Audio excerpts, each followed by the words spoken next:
What's up? Day number 2 is underway. Day number 1, I spent a bunch of time last night editing so I can have it out to you today. So you can watch that. Hope you enjoyed it.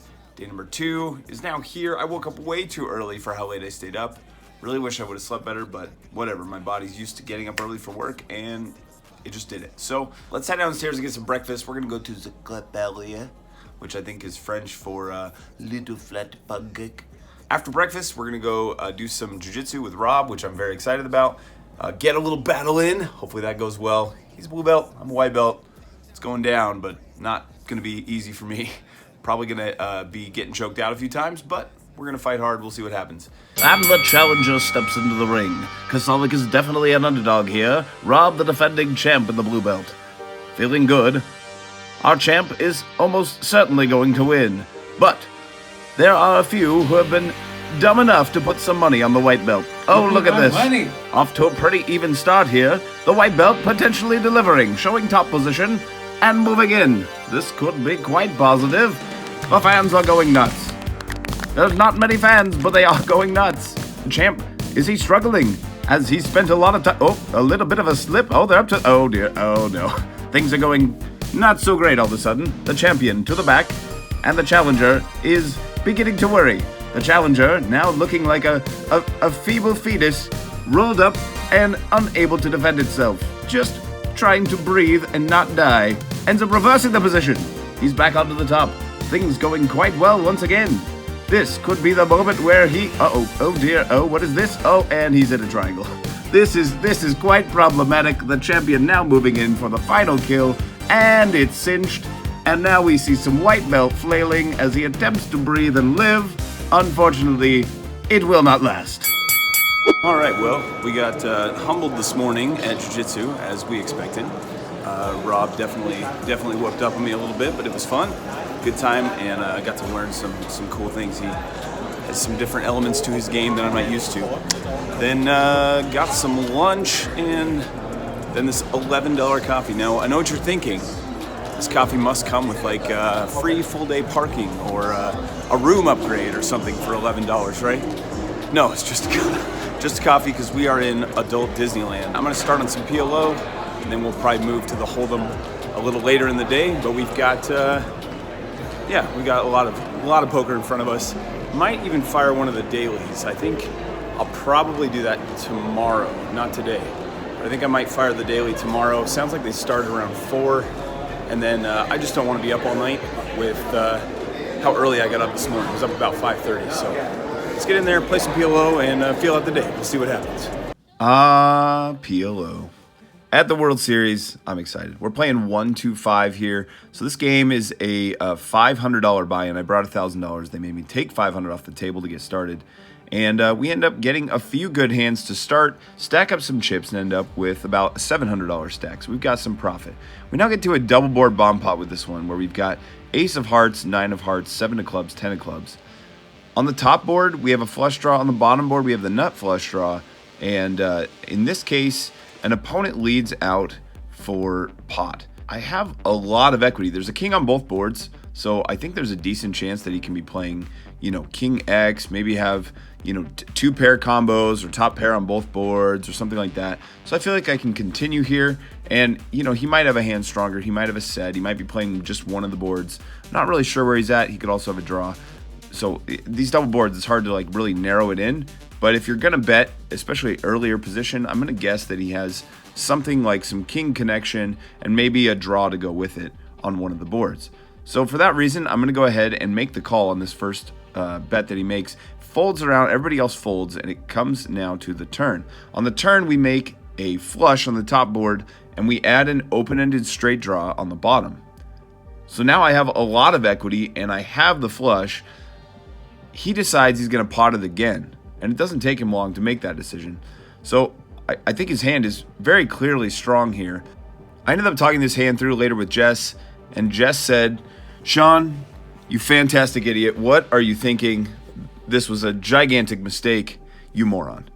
No, Jess doesn't talk to me that way. He's a pretty cool friend, but this was a big mistake. And after we talked it through, I feel like most likely he's going to have the flush on the top board when it comes in as well, probably with the king. And so now I'm most likely trying to win just a chop. he ends up showing me that he has a set of kings plus the flush, and I don't improve on the bottom board. So I end up losing both boards here and losing my entire stack. I think this was a pretty big misplay, but I'm not too familiar with double board bomb pots, and so my ignorance got the best of me. Well, and this ends up being only a few minutes later. Jess came by to say, hey, how are things going, when I had some profit, and I told him, hey, things are good. I'll be up in a little bit, maybe another hour or so. Well, this is like 3 minutes later. I get the pair of queens with all the Broadway connection and a suit.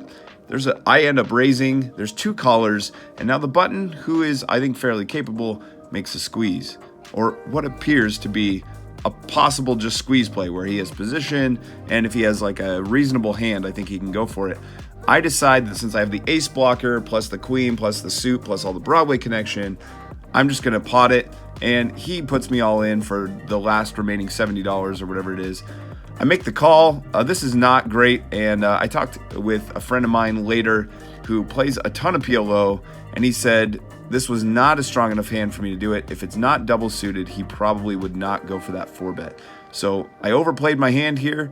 We end up running it twice. That's going to give me a chance to at least realize some equity in chop. And no, none of that happens. So we lose in about 3 minutes. We lose $1,200. We end up stuck $1,000 in the game because 200 of it was profit.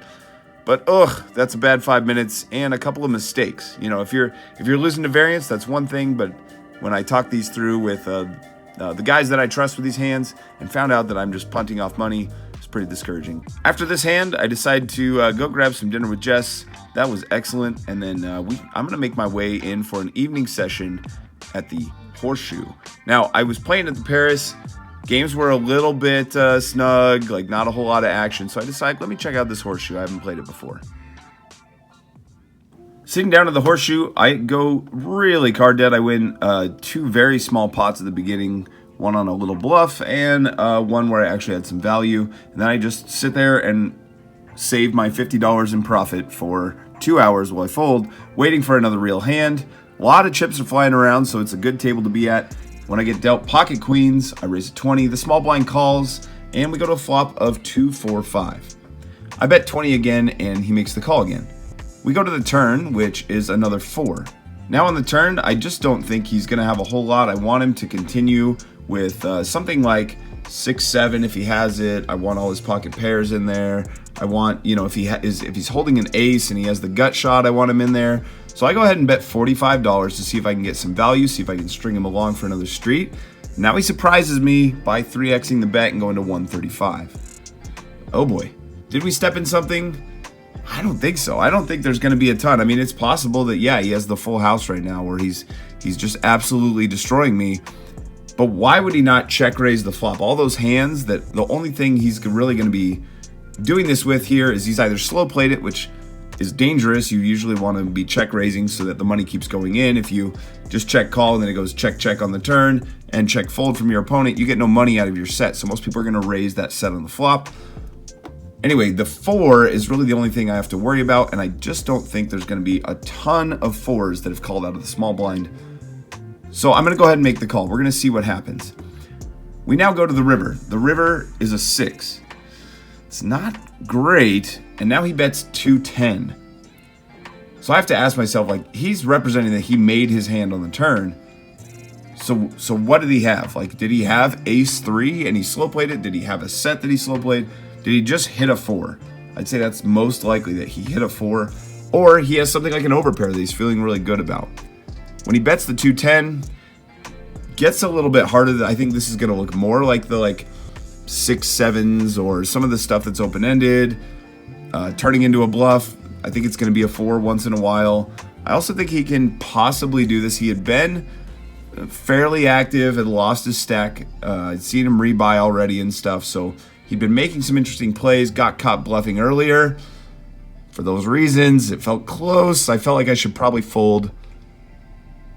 I think I'm going to be good often enough based on what the pot is and based on his bet here that I can toss in the call. Didn't feel fantastic, but I went ahead and made the call. He ends up showing this.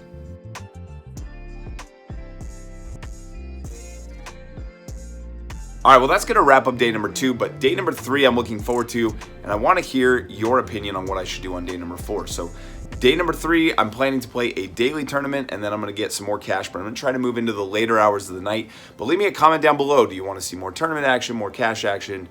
What do you want to see? We're only here for a little while, so we got to make the most of it. And then if you have some comments and you want to be like, Sean, you magnificent idiot, feel free in the comments down below. If you have any like constructive feedback on, hey, play these PLO hands this way, or hey, I would never be calling with queens there.